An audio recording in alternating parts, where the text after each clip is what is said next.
and welcome to this week's episode of the Actually Do You Know What podcast. And for this week's episode, we have our second guest on the show. We have Ilia Marcev, so thank you very much for coming. Thanks for having me. Yeah, good to be here. Yeah, no, we just thought it would be like a perfect guest to have, really. Ilia has his own podcast, the Movie Millennium Podcast, so we thought it's nice to get to talk to someone who's kind of in the same space as yourself, you know, going through similar problems and overcoming the kind of obstacles. Not emotional problems, you know. Yeah, no, just the whole, like, in terms of setup and stuff like that, and just talking to someone who's, you know, in the process of putting their things out there, same as ourselves. So it's great for us to have you on, because there's a certain amount of shit we can get by talking with until we have to talk to someone else who has their own opinion. So another thing as well was, from looking at it first, you wouldn't think we would line up as well, but because he's a movie podcast and we're more sort of like shit talking podcast. Yeah, but you know, if you've listened to the podcast, I'd recommend it. His one is very sort of psychology heavy. Not that it's, you know. Yeah, like, it's taken that turn there from the first episode you recorded was very much a review bit, like it was review content, whereas now it's very much a more societal impact content. Like, what was it that kind of... Well, when I started it off, it was actually supposed to be a horror movie podcast. Like, very niche. Very niche, a bit too niche. And I was thinking to myself, well, you know, it's not going to draw everybody in. So then I was like, I'll keep it to like a movie podcast. And then when I was listening back over the first episode, I was thinking to myself, well, it's sort of like 50% talking about the movie and then 50% talking about psychology. So I was like, you know what, why don't I just like combine the two, make it more psychology, and we'll get more of like a general audience coming in. So that's sort of where it happened, I guess. Yeah, like it is more the case where, like, I'm really into movies myself, so I can appreciate you doing a heavy review, but I think it's probably more suited to everybody when you have it linked to society like you do. Like, with certain episodes, it's kind of hard for you to do that. Or like when you decided you were going doing Star Wars, I was like, I don't know what direction this man's taking. It was the first suggestion that came in, and this was like more, it was like it came in after the second episode. I was letting everybody know, okay, I'm going to take a more psychological approach on this. And then the first movie suggestion came in, and your man was like, oh, I'd love to hear your take on Star Wars.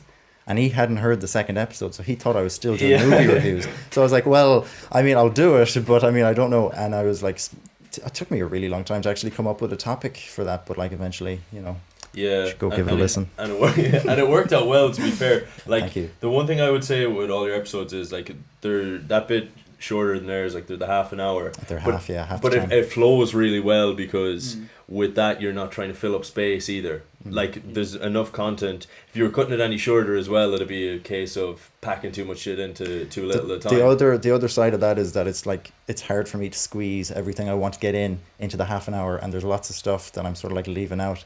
But I guess, like, I always tell people to, you know, if you have any questions or if you want to talk to me about something I may have missed or that I couldn't get into the episode, just to hit me up in the DMs, and a lot of people have done that, so that's handy. I suppose as well, though, if you look at it, there's two of us here. We do just over an hour. Yeah. So, you know, one person for half an hour. have to battle. Yeah. Have to work. So I suppose, I think a brief sort of background on why you're so into psychology, I suppose. More so, not like your life story, but, you know. Well, it all began the day I was born. Yeah. That's fair enough. Actually, I didn't know what I was going to do in college up until around April in my Leaving Cert year. And I was hell-bent on doing English in college because I was good at it. And I mentioned it to my English teacher at the time. We went to the same school, so we probably have an idea. But I mentioned it to him, and he was like, you wanna do English, yeah? Right, okay. You won't get a job out of it. So I was like, well, what's the point in going to college if it's not certain? And psychology isn't certain as well, but... I was going to say, so you went for the second least likely one to get a job. Yeah, well, you know, I had ideas for doing engineering and things like that. I did a lot of science subjects in school. Problem is, though, I wasn't that good at them. So nobody wants an engineer designing something who got like a H6 in there. The English would have been really well in all the manuscripts that you wrote for things. But. Yeah, I'd be able to read out the maths, but I wouldn't understand them. But yeah, that's where I was, and I saw this program that was being done up in Maynooth University that wasn't an arts, it was a science degree. And it was one of the only, I think it was the only one in Ireland at the time. So I was seeing that, and there was 20 places available. So I thought to myself, I'll give it a go. Don't think I'm going to get in, but I got in, and it's great. So yeah, I feel like with the way that the school curriculum is taught, especially for Leaving Cert, it leaves a lot of people, or it might push a lot of people away from the idea of doing like that, like doing psychology. Like there's no subject where you're like, oh, I enjoy this, I'm good at it. Do you know what my next step would be to do psychology? And I think that's kind of an issue. Like with English, if you're good at English, then fair enough. But even still, there's such a push away from studying things like that. And I know ourselves, like so much of our content so far has revolved around ideas within psychology. And it's a more interesting thing, and I think more power to you for going to do it, like despite the fact that it's not a certain thing, but like there's a lot of options. I'll put it that way. There's a lot of options. Like I know a lot of people could go into journalism, or like I know one or two people who are doing radio at the moment that did psychology, and you never know where you're going to end up afterwards, but it does involve a lot of work, a lot of study. It's not a thing where you get your degree and then you head off. Like you're looking at 6-7 years in college. So I have a cousin as well who's doing his PhD at the minute, and like that's the one thing that like there was times when I thought of doing it myself, and they were like, be ready for at least 6 if you want to do a master's, and then 10 if you want your PhD. And it kind of turned me away from it, and maybe it shouldn't, but that's just the way it works out sometimes. What do you guys actually do? I actually don't know. I'm doing engineering. Engineering, I had a feeling, because I know one of you mentioned engineering in a previous podcast. I was like, maybe one of you guys do it. That's when Luke decided to debunk 9/11 by becoming a civil engineer for about 20 minutes. No, I'm only going to college this year now, fingers crossed, to do physio. So. Oh, nice. Yeah, it's weird because like it'd be great if part of our courses really overlapped with. They really don't, do what they? we want to talk about for the podcast, and then the time is the issue, Yeah. Because like by the time we've done whatever work we have to do for it, and then do research for episodes, or study on ideas that we want to talk about, it's all fairly slim. And as well, it's an issue that we're going to different places, so we'll have to get past that obstacle. Yeah. When we come to it, but we said today, we were talking to Ilia before the episode, and we said like we were thinking what would we talk about for the podcast, and obviously with Ilia being into psychology and us having an interest too, it'd be best to have the content based on that.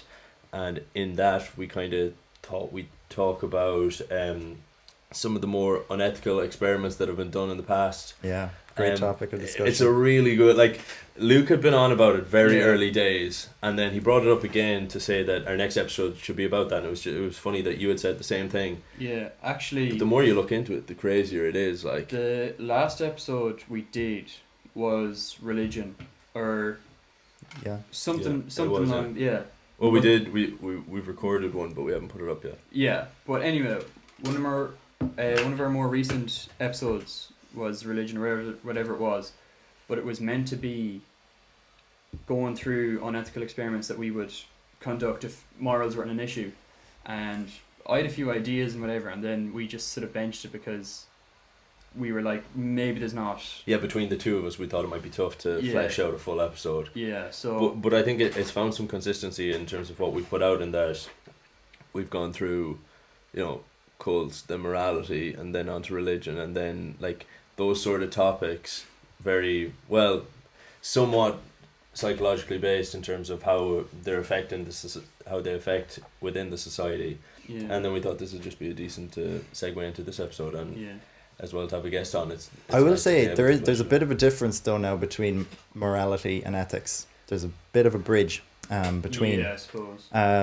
Because like a lot of moral issues, they just don't really translate well into psychology. Ethics would be more for like institutions, so like doctors and nurses. Yeah. They deal with ethical issues, whereas morality might be more of an individual type of thing. Yeah. Okay. Because what is moral? You can argue about it all day. Yeah. Okay. We're not going to get into that right now. Let's get into it. We know where I stand on this. It looks like I'm outnumbered here, but no, I know what you mean. Yeah, there is a distinction between like there's things that aren't ethical but might be moral, and vice versa. So there is a bit of a bit of a difference there, but. Yeah, so maybe like the best way to segue into it might be to not segue at all and just jump straight into it. Is there any like one in particular that you think that people don't know about that they really should be aware that this happened? Well, I'll say this, right? When you're talking about ethics, there's like 4 things you got to keep in mind, and that's who is this benefiting? Like if you're doing a research study, is this going to benefit anybody? Are you getting anything worthwhile out of it? Second thing would be, are you harming anybody? So if what you're studying is going to cause like death or harm, well then it's not ethical, you can't do it. Another thing would be justice, like if something goes wrong, or is there a second platform for something to go wrong? You know what I mean? Yeah. And the last thing, I guess, would be like control. Does the person who's in the experiment, do they know what's going on? Are they there willingly, and can they leave if they need to? And if all those 4 things are being done, you've got an ethical study going on. Now you can't always have all 4 or like a complete 4 set, but you can get pretty close. So well, isn't it the case that was only like that's far more recent a thing than people would like to think? Because after the whole like Milgram, we talked about that in the Stanford thing. Then after that, but yeah, go on. There was ethical codes back then, just to let you know, but they've been way more heavily enforced now, to the point where if you have an idea for a research study, no matter how educated you are or how like well known you are in the field of psychology, you could be like the top dog with like 2-3 PhDs and like 100 publications. You still need to go up in front of an ethics committee, and they need to pick apart your study like piece by piece to see if there's anything unethical going on here. And it could be something small. It could be like, oh, the information like isn't it's not password protected. Like this could get leaked. What if you get hacked? You got to password protect it. It's got to be encrypted. But is it the case that there's still people who circumvent that whole thing? I mean, like if you look at things like maybe not in purely psychological experiment, but like what the CIA did, for example. Well, now they operate under their own laws. What are they called? Black sites, dark zones, something like that. They don't operate, and they often go overseas. So this is only for psychology. Okay. But there have been a lot of stuff that the CIA have used from psychology. We'll get into it, but like I think where it all started to go wrong was Freud. Freud messed the whole thing up. It started off great. Psychology started off in a little university in Germany in like 1850, 1847. And what they'd started doing was a bunch of like doctors and physicians and mathematicians got together, and they're like, well, we're going to study stuff that has never been studied before. And what they started studying first was reaction times. So they got a bunch of people in to see how fast could they press the button. Like a light flashes, how fast can you press the button. And they were so precise and like so methodical with it that they managed to figure out the amount of time it takes for a nerve impulse to go to your brain and back down to the source, like pretty accurately. They weren't spot on, obviously, because especially for those times. They didn't even have like proper funding. They were using devices and machines that they made out of like brass doorknobs and like bits of scrap they had lying around. But they were brilliant. And a couple of years later, during the early 1900s, Freud comes along, and he ruins the game. When people think of psychology, they think of Freud, and he was the worst psychologist I think we've ever had. He was a cokehead, for one, and he never published anything that could be proven right or wrong. He was sort of like the person. His whole idea was everything is like subconscious, and everything's about sex, and like no matter what you do, you have these urges that can't be measured. And you have these like things within you that can't be studied or observed, but they're there. Just trust me. And take cocaine. Cocaine cures everything. Would you say that's more like sort of bridge into like philosophy type? Well, not really, because he was making very bold statements like boys want to kill their fathers to get with their mothers, and daughters want to kill their mothers to get with their fathers. And he was telling his clients these things. One time, this woman came to him because he was like very well off. I think I know Is this the horse story? Oh, maybe not. Maybe not. Oh shit, there's more than I thought. So this woman comes to him because he's like the upper class doctor. If you have a problem, you go to Freud, and if you're rich, you go to Freud. So this woman walks in, and she's brought her little boy, and she's like, he's terrified of horses. I don't know what. Anytime he sees a horse, he like freaks out, and he's like, oh well, you see, it's because the horse is such a manly creature, and it's got like, it's very well endowed as an animal. He's obviously very insecure about that. You should get him more in touch with his father.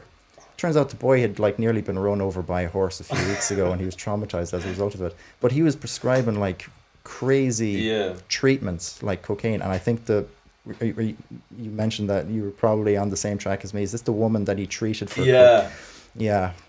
You can go ahead. I'll give you. No, I think you might know the details better than myself now. I only I did a bit of research recently, but I tried to touch on a lot of things, and I can't remember exact details about them. But it was something she had came in with what she thought was depression and other things. Yeah. And he thought it was pure hysteria, and he started giving her cocaine and stuff like this. Yeah. I can't remember. I'll see if I can get if you know more about it than I do. They called it hysteria back then. It was like a combination of anxiety and depression, and it was a woman's problem because uterus is Latin for hysteria. So and hysterectomy and is hysterectomy, the uterus. Yeah, and to calm you down, sort of a thing. Yeah, that's what it was supposed to do.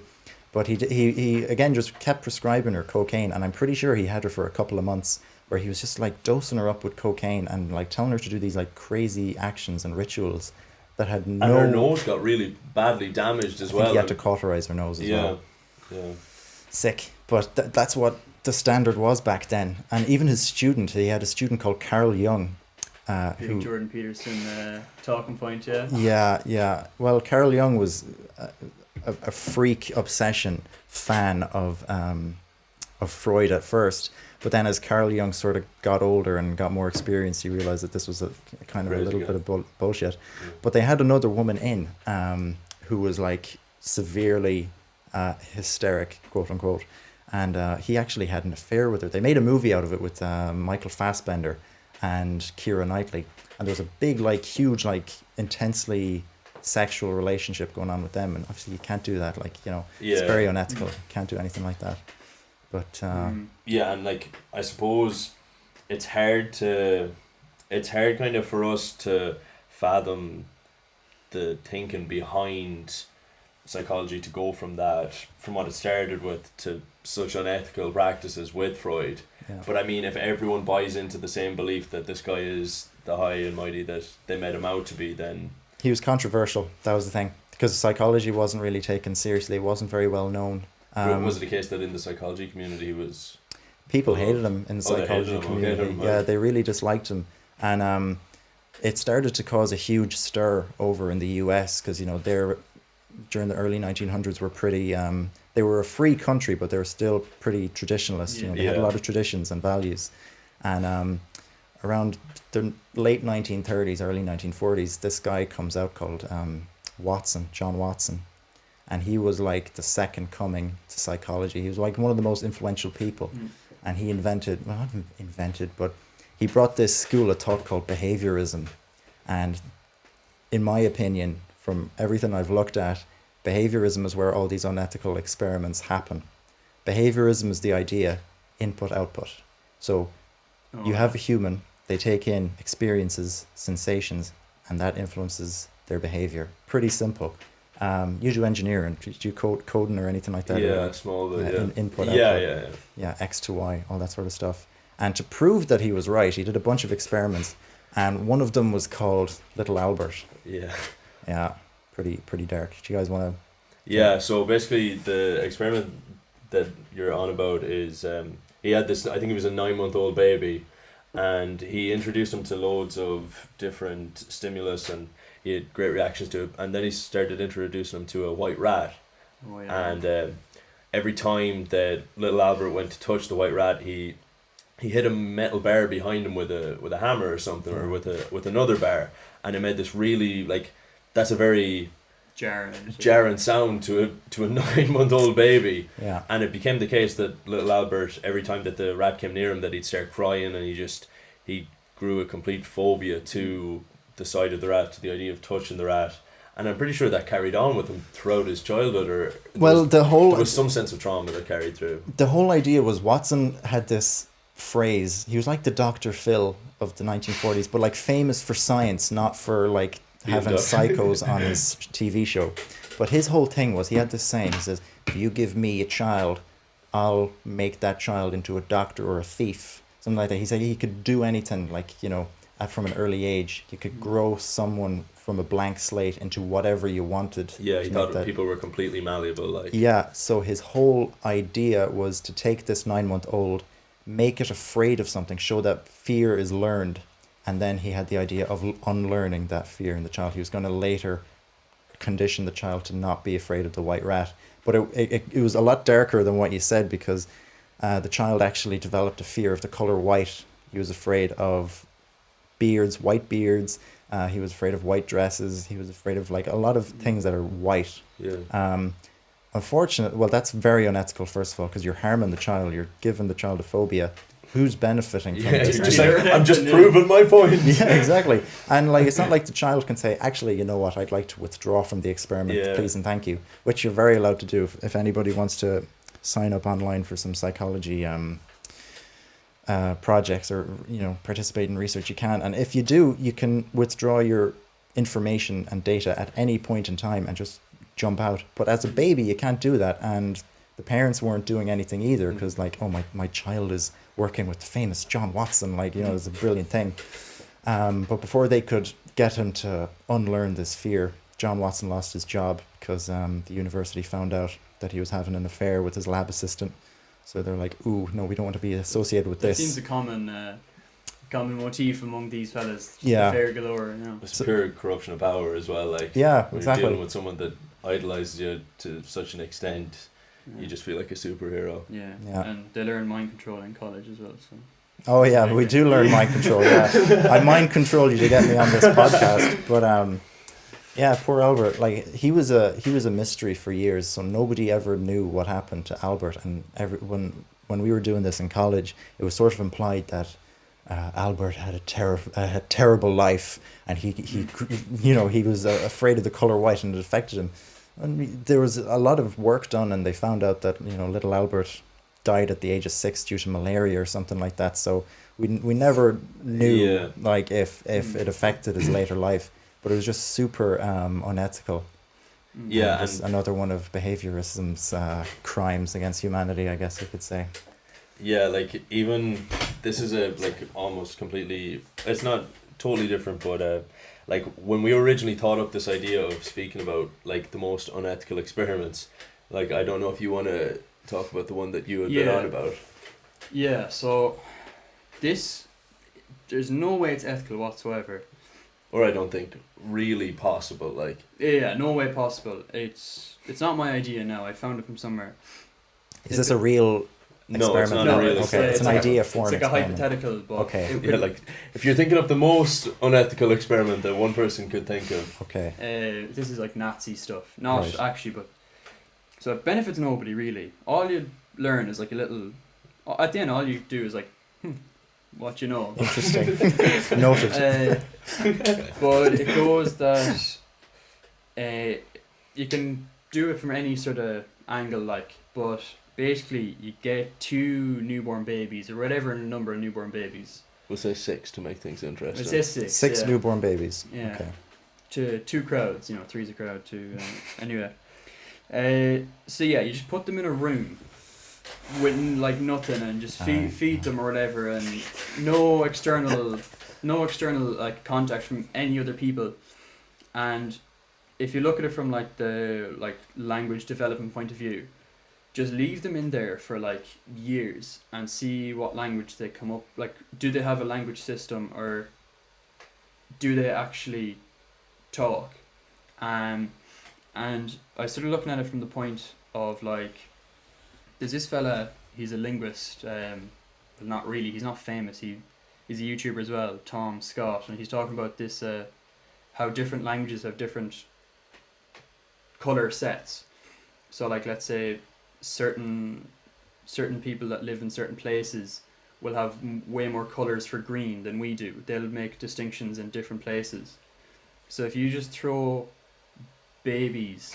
Wait, for anyone that thought that we had any sort of knowledge about anything psychological at all, I hope that this completely throws that out the window. But like if you threw but if you had a few babies in a room of like just like let's see yellow walls or something, see like how many different shades of yellow and or how would they develop?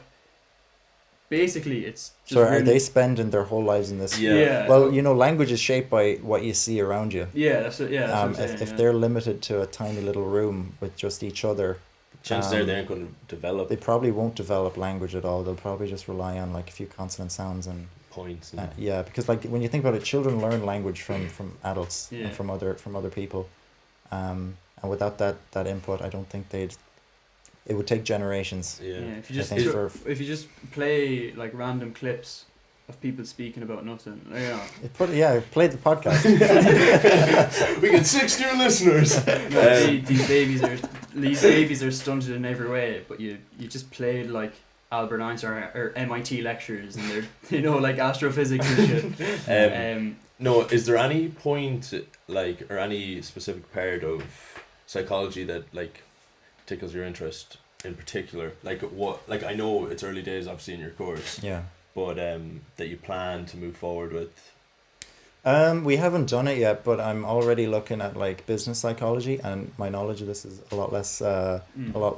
Yeah, we don't have to linger on the topic. I was only curious. Yeah, I'll probably be going into business psychology or something like that, because if you're looking at things like a huge problem in Ireland at the moment is that there's a massive shortage of child psychologists. Mm-hmm. So if you're under the age of 18 and you want to go see a psychologist, you have to pay, or else be on like I think the waiting list is like 3 years to see a psychologist. And if you're 15, you're waiting 3 years for a psychologist. 18, you're starting your life as an adult now. Mm. So but I think what's putting a lot of people off child psychology is like the horror stories that you're going to be dealing with, Yeah, the broken reality homes of it. and, kids with a lot of issues. And as a psychologist, you're just there to treat, you're not there to change the circumstances. You can't play God, you can't swoop in, and the best you can do is probably just like phone an authority to swoop in and maybe take care of the child. But child psychology that's just so depressing. It suits so like very few people. It doesn't seem like something you can leave at work either. Yeah, neuroscience is pretty good. One of my lecturers has gotten funding, I think over $1 million, to do like a neuroscience project. It's one of the highest bits of funding that any academic has received in the country ever. Thing about neuroscience is it's very medicinal based, so you're looking at like parts of the brain that you can't even pronounce or spell. But I think for me, business psychology is where it's at. There's very few courses like that in Ireland. I know one has opened up in NUIG for consumer psychology, so looking at why people buy things and how to influence people to buy things and different things like that. Yeah. I feel like that would probably be a bit more my end. I want a job that I wake up to and look forward to. And I understand what you're saying. I mean, if we could wake up to and look forward to doing this podcast as our main job, or if you could do it for yourself, I think we'd both be pretty happy as well. Yeah. But with the business side of psychology, that's more it splits off into consumer psychology, and it's not. You could go into dealing with people who, the psychology. I know there's. Who run. Yeah. I know there's a few businesses like these Fortune 500 companies over in like California, and I know Google has them. They have like company therapists, so it's sort of like a guidance counselor in like the workplace, but you'd still need to have like a PhD in clinical psychology, so you'd have to have a lot of years in that sort of a field. But for business psychology, you could work in advertising. Advertising would be a big one. Companies are always looking for ways to manipulate people to buy stuff. I know one of the more influential psychology tidbits, I guess, that would have influenced the world of advertising. So if you have, say you go to the cinema, it would be great to go to the cinema actually nowadays, but sick of staying at home. But if you've got like 2 options of popcorn, you got large and you got small. If the large is €10 and the small is like €2, chances are you're always going to go with the small, because like €10 for a large box of popcorn is a bit much. But if you introduce a middle option, which is like the medium size, €6, it's sort of in between. It's not as cheap as the small size, There's more popcorn, but it's not as expensive as the large popcorn. The small and the large probably aren't going to sell, but the medium always will. And that's where companies can actually start like manipulating their prices and start, adjusting for like their profits or stuff like that. What is there that's more profitable to a company than someone who knows what exactly needs to be done to sell Any something? publicity is good publicity. Yeah. Or like with that whole popcorn thing, you like the thing I thought you were gonna say was like you put it in the medium option, but you make it really just not good value. So like no, but like it's a thing they do. If you ever actually go to cinema, you see like the popcorn, the medium one will be like half the size of the large, but it might be €9, the large is €10 or something. So you're like, why wouldn't I get the large? And you've just spent €10 where you might have just spent $2. So it's like a false economy where you think, I'm fooling them here. I've got better value, but they never want to sell the medium. Well, in this case, obviously, in that case, yeah. But that's another way of thinking about it. Yeah.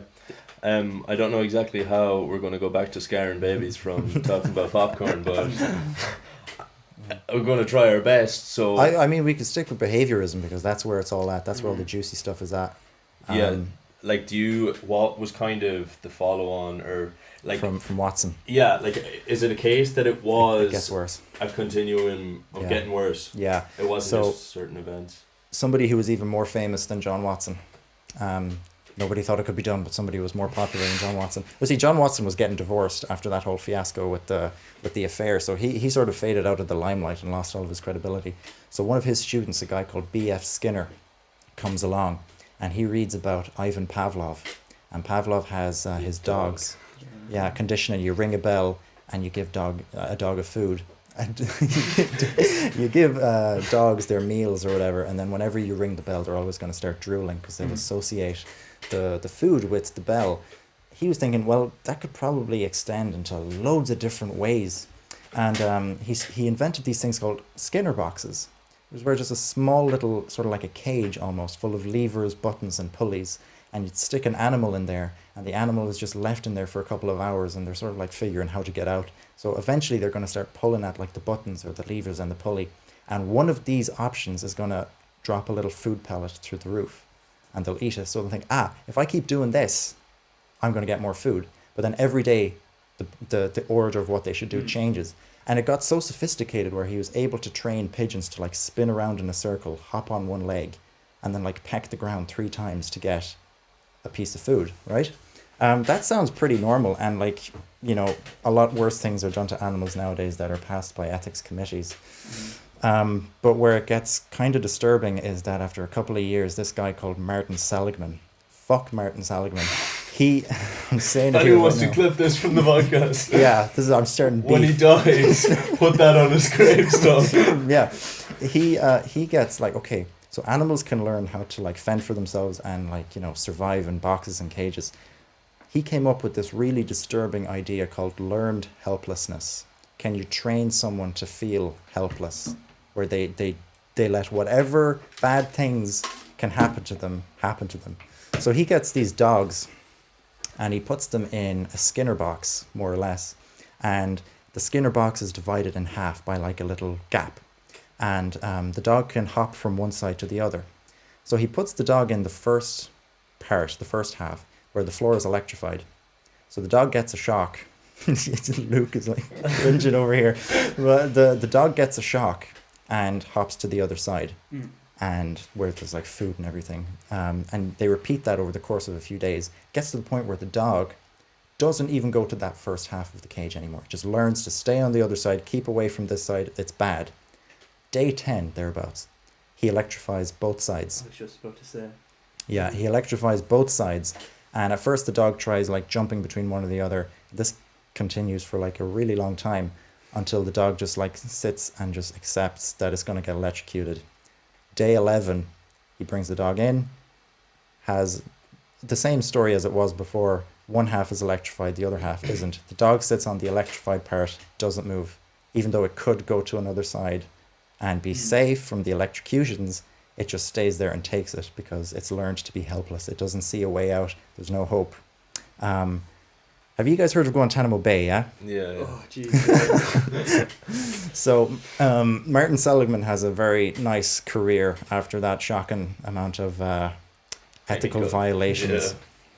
And Al Qaeda had just sent the planes through the Twin Towers, Mr. Civil Engineer. Or so they say. Did they? And the world is like super confused over this. And Martin Seligman is like, doing his own thing, doing research and whatever. He gets approached by these two guys called Bruce Jessen and Elmer Mitchell. And there's two lads here now from the Air Force. And you know how in some militaries, I know they have it in Ireland, if you join the military, they'll pay for your degree. Oh, yeah. And then you serve a couple of years with them. Well, these guys were in the Air Force anyway, and they were psychologists. And they came along to Martin Seligman. They were like, we loved your work on learned helplessness. We just loved it.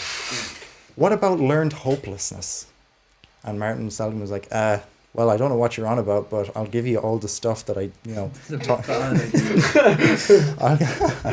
I'll give you all the stuff I talked about. And they're really listening, and they go to the CIA. And they're like, lads, we have a whole new list of techniques to train our prisoners that we detain that are terrorists. We're going to train them to feel hopeless so that they see no end to the pain they're experiencing. We're just going to psychologically bring them down. And don't worry, it's not violating any human rights laws. Which technically it didn't at the time. I don't think any of the original techniques really violated any sort of conventions that they had at the time. These two psychologists were the ones who invented waterboarding torture, stress positions, sleep deprivation was like a huge tool that they used. And they're still operating today. I know, I think Elmer Mitchell is currently living in like a giant compound that's been paid for by the government. I think they got 90 million to do their research or whatever. But that all came from John Watson saying that, you can condition people to be a certain way and to train them to be a certain way.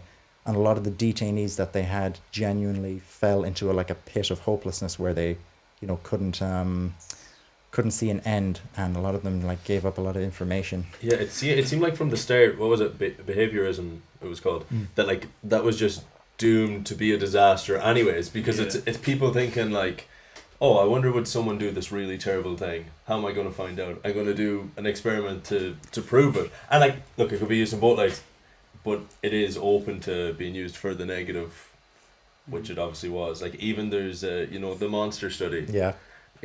For those of you that don't, it was just the guy who performed it, I think, had a stutter when he was a child himself. So he wanted to show that that could be instilled in people, I think. And he took 22 kids and he let 11 of them for 6 months live normal lives and just went through school and everything fine. And he took the other 11 and really abused them for 6 months and, mocked it every time. Or I think only half of them actually had speech impediments at the time. Yeah, they were mixed up randomly. So a few kids in the group that was given positive reinforcement had stutters, and some were in the other group that had the negative reinforcement. And I think did the ones that didn't have it, I think, developed stutters, no? Well, it depends. What they actually found was that no matter what group you were in, if you had a speech impediment, it wasn't affected by whatever treatment. So if you were encouraged and you were told to be more confident and you were reassured, your stutter really didn't go away, but you just had a lot more self-esteem. Yeah. But the kids who had a speech impediment effectively learned not to bother communicating because they felt they were going to be chastised or criticized or whatever, and they their self-esteem plummeted. Yeah. But interestingly enough, that study wasn't published originally, because at the time it was being done, I think the Nuremberg trials were happening, and a lot of what the Nazi doctors were doing came to light, and it was in the papers and everything. So these guys were looking. That looks pretty similar. Yeah, these guys were like, no, we can't associate. We can't be in the page after the Nazi doctors with our stuff going on. So they didn't publish it. But what's annoying is that a lot of these guys, they didn't get slack. They weren't held accountable for what they did, simply because there was no legality at the time surrounding these types of experiments that took decades to be instated and to come in. To force. Yeah, was there something that it wasn't a case that one really terrible experiment brought all of that to the forefront in that they decided there was laws to be written now that we better do it, or did they just? I think it was just a combination over time, and like human rights. Scrolling through what has happened, and they're just like the fact that it could have been less when it was. Yeah, but it's like the US really took over psychology, more so than Europe. Like all of the psychological breakthroughs happened in the US. All of the most of the theorists came from the US. A lot of the unethical experiments happened in the US. Even with, I think one thing that may have actually influenced a lot of people was probably the Stanford prison experiment. Mm-hmm. That definitely had a lot of because I think that's the one that like everyone knows. Yeah. So obviously it was a case that it was really what was on everyone's mind at the time. But as well, I think outside of just the purely just the psychological field, what the CIA did in terms of MK Ultra or what was it, Operation Midnight something, using LSD. I haven't heard of that one. To see how they could. I think MK Ultra was the embodiment of loads of different experiments. Yeah. And I think it came to light as well that was used, that they had influence in colleges and stuff like that to have psychologists carry out experiments that they wanted done. But it's so funny because people, a lot of people would think that places like the US are kind of so clear cut from all of that, where in actual fact it couldn't be further from the truth, really. It's true. Is there any outside of the ones that you've mentioned that what's the standout one for you out of that? I think the funniest one, it was very unethical, but it was pretty funny. The Milgram experiment, the Milgram shock experiment, to me is hilarious. It's really funny. It's a hilarious situation. I know it was damaging to the participants, but will I go into it? Because there might be people listening who don't know what I'm on about. Do you want to explain it? Go on. Sure, I'll explain. So it's essentially an experiment in which there's 3 roles. There's the subject who plays the role of the teacher, and then there's a paid actor who is just, or it could just be a pre-recorded thing, who is the student, and then there's a person in a lab coat, the scientist, and they're in on the thing, and they basically, there's a series of questions that the teacher has to ask, and the student gets them wrong, and you have to give them increasingly more, painful doses or more powerful doses of voltage or whatever.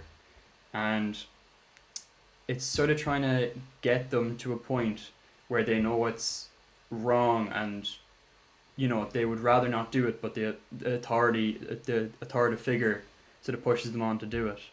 And I think the findings were that the vast majority is 60-something%, even though they had reservations about doing it, they went up all the way to the top dose. And the feedback they were getting, it's they're in another room and you can hear the person screaming and all that, and it's increasingly more painful, and then they just stop, and then the fella's just keep pressing it, and but this is the thing I'm sort of iffy on with the ethics side of things. Okay, that's probably not an ethical experiment in the slightest, but to carry out that experiment, let's say, it's essential that the subject doesn't know what what it is.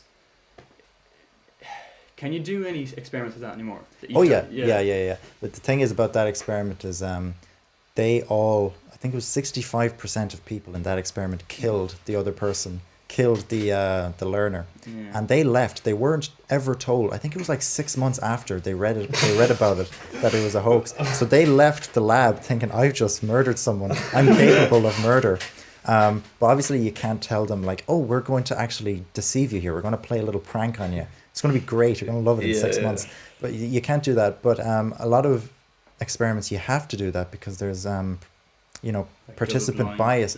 People will change their behavior if they know they're being watched. Yeah. So if you have a bunch of people in a room and you tell them all, we're going to be looking at who fidgets the most. Nobody's going to fidget because nobody wants to be the guy who fidgets the most. Whereas if you tell them, just have a light conversation, we're going to be looking at who talks the most. something like that. And then what you're supposed to do afterwards is you're supposed to debrief them. You're supposed to say, hang on now, what we were actually doing is looking for who fidgets the most. If you don't want your data to go through, you have you have the right to retract your data if you're not happy with it. That's the ethical thing to do. There's a limit to how much you can deceive people. The deception isn't supposed to cause harm. Yeah. You're not supposed to make someone feel they've murdered someone, or you're not supposed to make them feel like they've done anything wrong or harmed them in some way, or things like that. But you can deceive. I know we did a study last year where we would have done it, but COVID happened. What we were doing was we were going to get a bunch of participants to blow up a balloon to see, do anxious people have shorter balloon sizes than people who take bigger risks? And, well, we obviously wouldn't be able to tell people that because, we want to see if anxious people, because everybody would try and blow up the balloon as much as they could. But what we would have had to do afterwards, taking the questionnaire and everything back, we would have said, actually, we're going to measure this balloon size and compare it to how anxious you've reported yourself being on the piece of paper. But you can deceive, but it just can't harm anybody, and the person should have the right to take their information back. Yeah, sorry, go on. Who decides what's harm? As in, if someone afterwards is that made me feel uncomfortable, is that harm, or is it just grow up? Sort of thing. No, but do you know what I mean? Yeah. Even if someone's just sitting in a room, there's this isn't a real experiment. It might be, but it's in a TV show where in Community, if you ever watched it, the experiment, they were told to wait in a waiting room before the experiment started, but the waiting room was the experiment, and they're trying to see how long people would wait because a close friend told them to do so. Yeah. So you get someone to bring you in or whatever. But what was I saying? Would that be ethical? Is that doing harm to people? Yeah, but that's what I'm. Would it be afterwards if someone went, I feel uncomfortable that you're watching me when I was in the waiting room and I was sitting there doing nothing. I didn't know I was in the experiment. Would you just be able to say to them, no? Tough. If they want to take their data back, and that's why it's so difficult being a researcher sometimes, because you put, first of all, you start off with your question, how long will people wait in a waiting room? You start off with that. You go through so much effort to research every other thing that's been done on this. You can't just make up a new thing. Science has to follow from science, and then to get to the experiment point, you've passed the ethics committee. You've pumped a lot of money into doing this. You've gotten a lot of work trying to get people in, and then for one of them to turn around and say, "Actually, I want to retract my data." As a researcher, it hurts, but you got to go with what they want. Yeah. But let's say, for when you're... Can you slip it in the small print? So put it at the bottom of the pile. Just sign here. Yeah. So the example of someone that's uncomfortable, whatever, in the experiment, let's say the waiting room one, that obviously would have went through an ethics thing, and I don't think there'd be many objections. But yeah, so the person's free to withdraw. But let's say in a thing where the Milgram experiment, where you're convincing people that they've killed someone, obviously they're free to but would never... It wouldn't pass today. Yeah, so how did they decide what's the you can deceive someone but not so they murder someone? Do they have a line, or is it just a case by case? It's just a case by case, but as I said, it happened in the US, and what you've seen over the past couple of decades in the US, it's becoming suing city. People sue like it's their second job in the US. Well, okay, I shouldn't say that. It's their first job. But legal action is a big kicker in the US. So that obviously translates into the medical field as well, because you hear of doctors that are just doing their job. Yeah. Something goes wrong, they get sued for malpractice and all that. And that has gotten into the APA, the American Psychological Association. So they had to, just out of necessity, bring in all of these clauses and ethics committees and ethics boards and ethical principles just to avoid getting sued, really. And also you can say, no, it's a good thing, they were doing the right thing, they were doing the moral thing, it was a good thing that they did. It's money. I believe it's money. Yeah, as well, it can be such a difficult thing because for so many of these experiments, obviously not to the extent that some of them we've been talking about, but like a certain amount of stress has to be put on people, like, or a certain amount of deception has to take place, and therefore like you're very open to people retracting their data and not want to be a part of it. And when the boards are there, like, obviously, okay, they're needed to an extent, but it can be disheartening, I'd imagine, anyways. And what people don't realize is psychology research, no matter what we've just talked about, that has been like the top 90, like the top 1% of experiments. 99% of most experiments are dead boring. Most of it is, here's a form, can you fill it out for me, thanks. That's literally it, and you take the information that's on the form. That's what most of it is. So, you know, when you're talking about this, like, people don't have to join in on the experiment in the first place. You're given a list when you join, like when you participate. Are you 18 or over? Are you participating voluntarily? Have you got any medical issues? Is there anything that you want to know about? And they even give you the phone numbers and email addresses of the researchers in case you want to ask them questions before or after the experiment. I remember when I was in first year, there was a final year student who was doing a research project that I at the time thought, whoa, how did they get cleared for that? They wanted to get college students to come in, jog on the spot, measure their heart rate, and then answer like maths questions. I was like, jog on the spot heart rates? That's a dangerous thing. It's like, how did they get cleared for that? Because, you know, obviously, you know, if somebody has a heart attack, or like ethics committee might say, oh, well, now what if you have somebody in there now who has like who's just come back from a triple bypass surgery? You know, you'd have to just put that down to their own stupidity though, to like, no, but like, you know what you're getting yourself into. No, like if someone like drops dead and it turns out that they actually have, could they be able to say, look, he sort of deserved it for being an idiot? No, you know what I mean? Who's going to say that? Where are you going to put that in your report? They sue you in court. In the conclusion, it's like one fat fella died.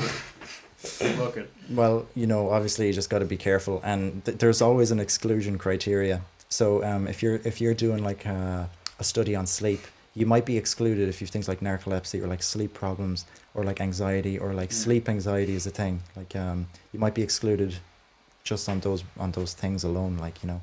Is there any of like the past unethical, like really clearly unethical experiments that you think, like, if ethics weren't an issue and if you didn't have your own sense of morality, that would have been worthwhile?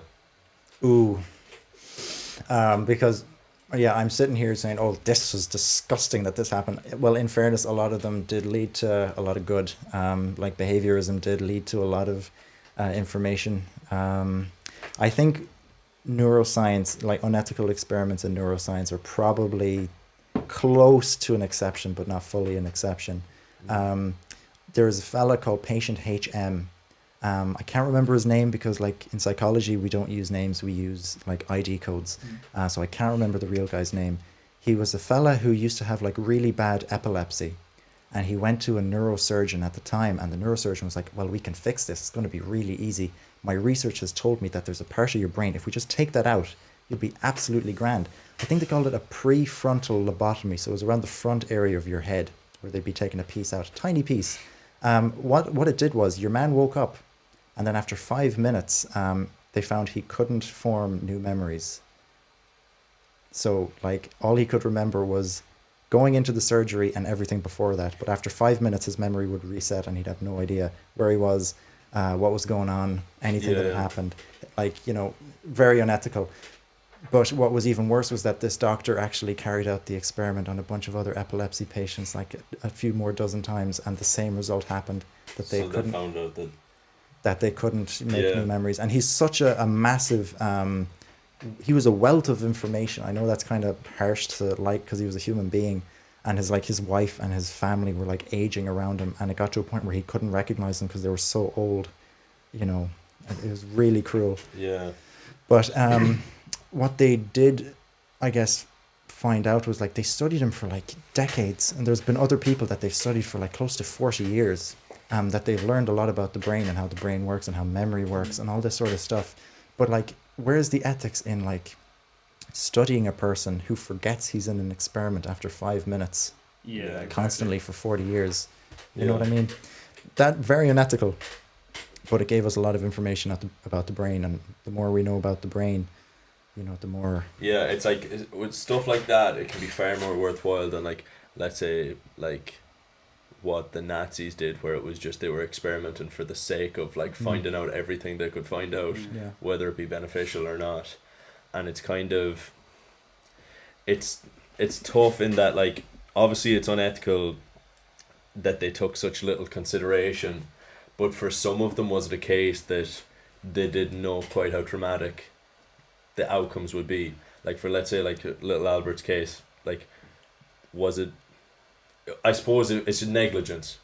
Little Albert is sort of like the case where it's like the what if question, because like Watson was 110% confident that he could get Albert to leave that fear behind. Still very unethical, but you have to understand that at the time it was like the 1940s, and they really didn't, or probably even earlier, was it 50s, 40s, but they really didn't understand about like mental illness. They were still coming to grips with shell shock and PTSD and depression and all these other things that they really had very little information about. But behaviorism, I guess, it has a bad rap, and there's still a few like die-hard behaviorists around today that aren't doing bad things. But I mean, if you can carry it out without like totally breaking ethical codes, then fair play. But I suppose with the most extreme extent of it, it's difficult to do. Yeah, and like what I have to like stress is that I swear to God, 99% of all like psychology research is just giving someone a form, asking them to fill out the form honestly, and then carrying on from there. I think that the most like crazy experiment I've participated in, one of my lecturers was doing it. It was like you had to find your way around a virtual maze, more or less, and see how fast you could do it. Craziest thing I've done so far in psychology. Bring back the glory days. Bring back the glory. It's boring. It's too boring. But neuroscience is where it's all at. Neuroimaging, because that's like we still know very little about the brain, and that's where all the new exciting information is coming out of. And is there stuff like related to the more practical side of neuroscience that, like, I suppose to an extent it's behaviorism? How do you mean? Like with behaviorism, is it more studying how affected you are by what's around you, or how affected you are by your brain? No, what's around you. Oh, like, it's completely... Behaviorism, like after behaviorism, there was like cognitive psychology, which takes into account like your brain, your attention, your intelligence, your memory, things like that. Behaviorism didn't really want to explain any of that because they couldn't.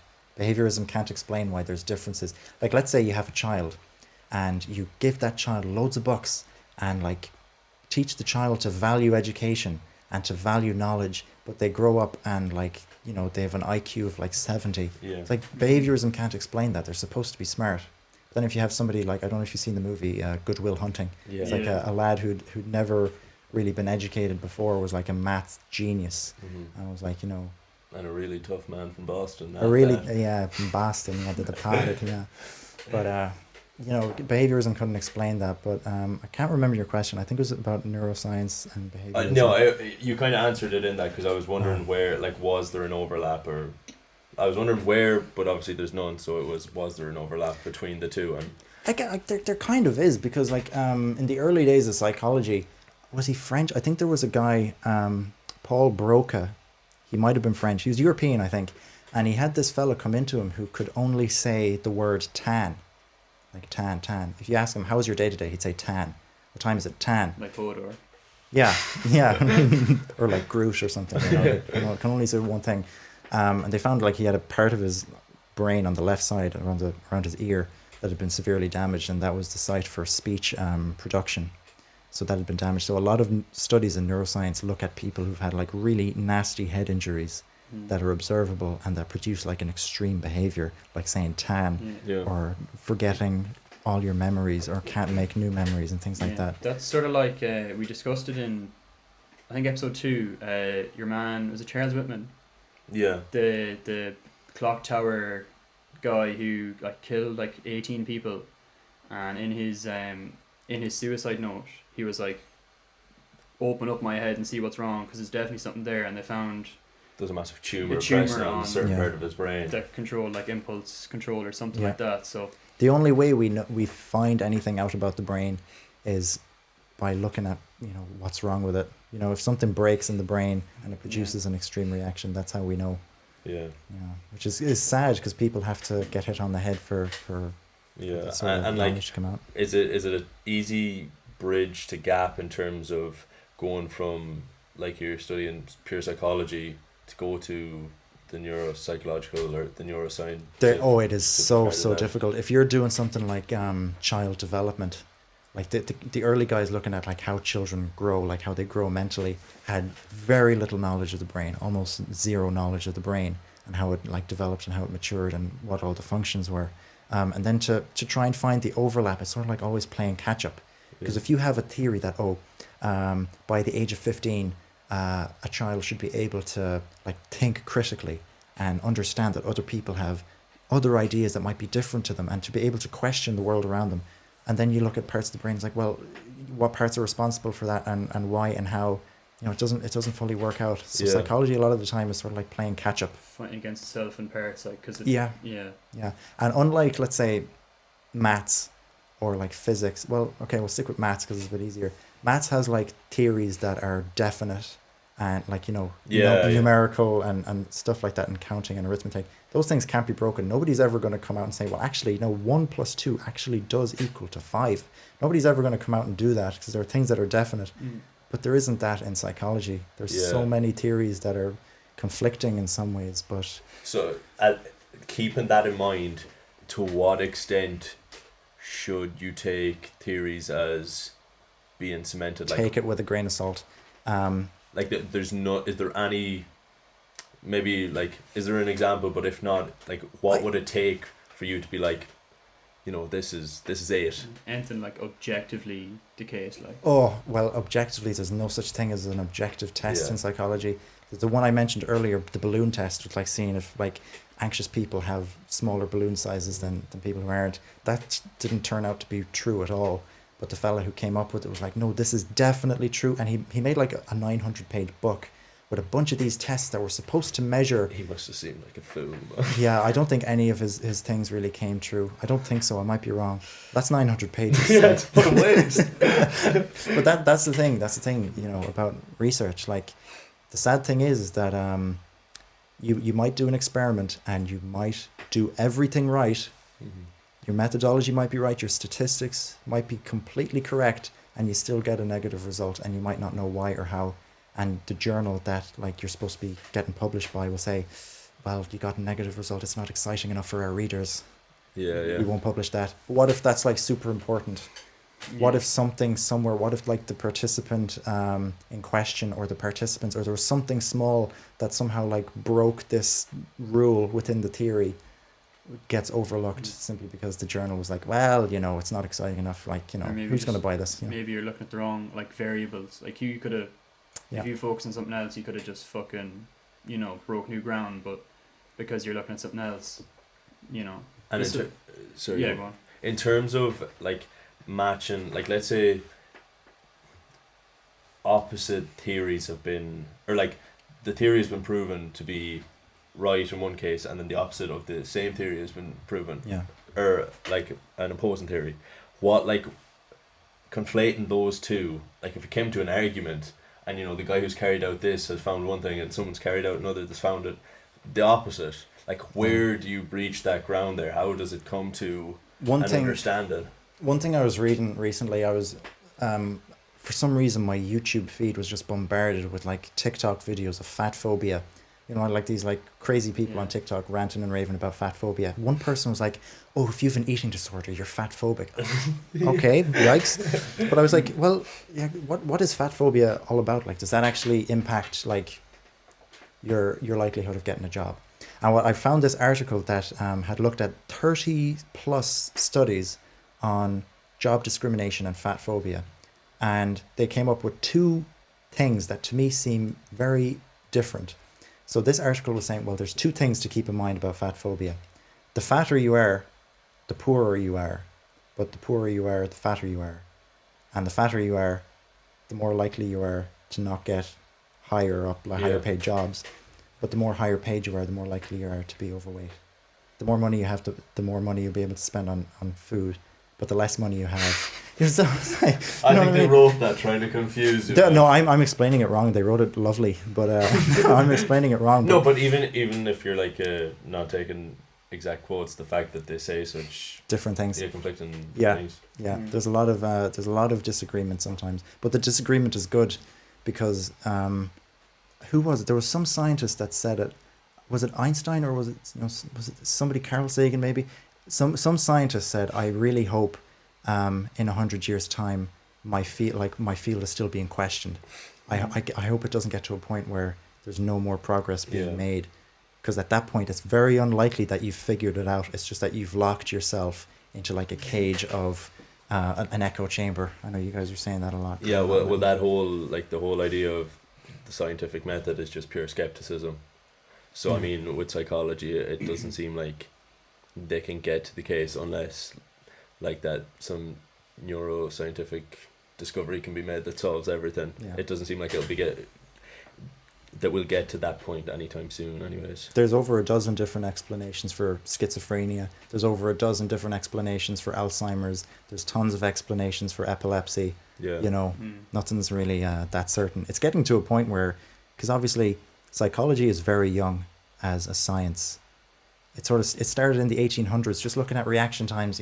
That's great and all that, but like, what's that going to solve? Yeah. Where's that going? Yeah. You know what I mean? And then we had like that Freud period that wish we could erase.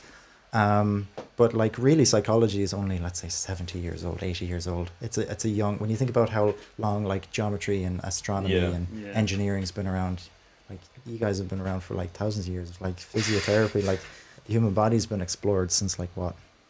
Who knows? Yeah.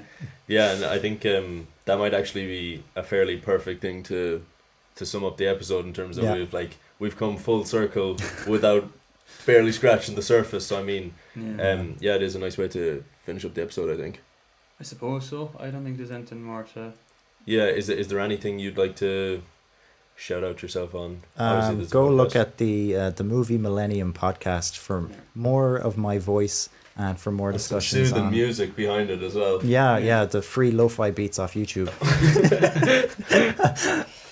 No, but it's actually nice to have that. Like, we can't really, obviously, with the two of us, but it suits the podcast really well, to be fair. Yeah. I have to give you congratulations. Thanks very much, and thanks for having me. Yeah, no, of course. Like, not to say that the same people, not to say that we have any more listeners than yourself. It might be the case that who cares? You're bringing over. Who cares? Exactly. It was nice for us to have the conversation because, like we said, like our field of study is in psychology.